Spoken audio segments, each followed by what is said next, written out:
धुळे लोकसभा मतदारसंघाची निवडणूक पार पडलेली आहे।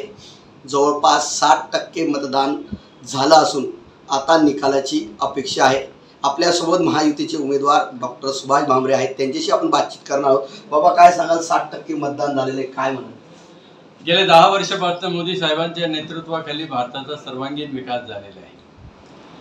आंतरराष्ट्रीय स्तरावर भारताचा सन्मान वाढलेला आहे।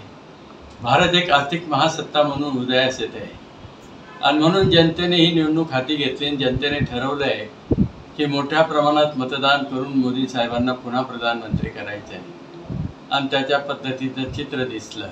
महायुतीचे आमच्या धुळे लोकसभा मतदारसंघामध्ये महायुतीचे नेते आणि कार्यकर्ते मोठ्या प्रमाणात कामाला लागलेले होते आणि जनतेमध्ये मोठा उत्साह दिसत होता आणि म्हणून आमचा विजय निश्चितच आहे, त्याविषयी कुठलीही शंका नाही। बाबा, प्रचारादरम्यान आरोप प्रत्यारोप झाले, महिनाभर प्रचार झाला, त्याहून तुम्हाला काय वाटतं? नेमकं जी मतदाराची टक्केवारी वाढलेली आहे, आरोप करायचं काम विरोधकांचं होतं। आम्ही अजेंडा नेला होता विकासाचा। गेल्या 10 वर्षात मोदी साहेबांच्या माध्यमातून जो विकास झाला होता तो जनतेसमोर मांडत होते आणि खासदार म्हणून मी ज्या पद्धतीने 10 वर्षात कामं केली ती जनतेसमोर ठेवले आणि जनतेचा आम्हाला आशीर्वाद मिळालेला आहे। काँग्रेसच्या उमेदवाराने आभार प्रदर्शन करत मेळावा घेतला, आपण काय सांगाल?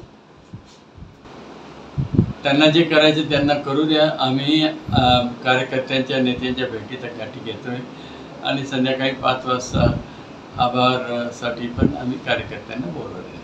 नक्कीच या ठिकाणी जे विकास कामं आणि जे केलेली वचनं आहेत, जी दिलेली वचनं आणि विकास कामं, यामुळे आमचा विजय हा निश्चित असल्याची प्रतिक्रिया या ठिकाणी महायुतीचे उमेदवार डॉक्टर सुभाष भामरे यांनी व्यक्त केली आहे। मनीष मासुळे, TV9 मराठी, धुळे।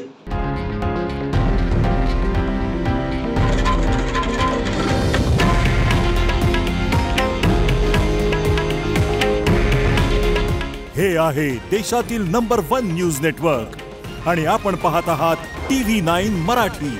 काळजी तुमची, हित महाराष्ट्राचं।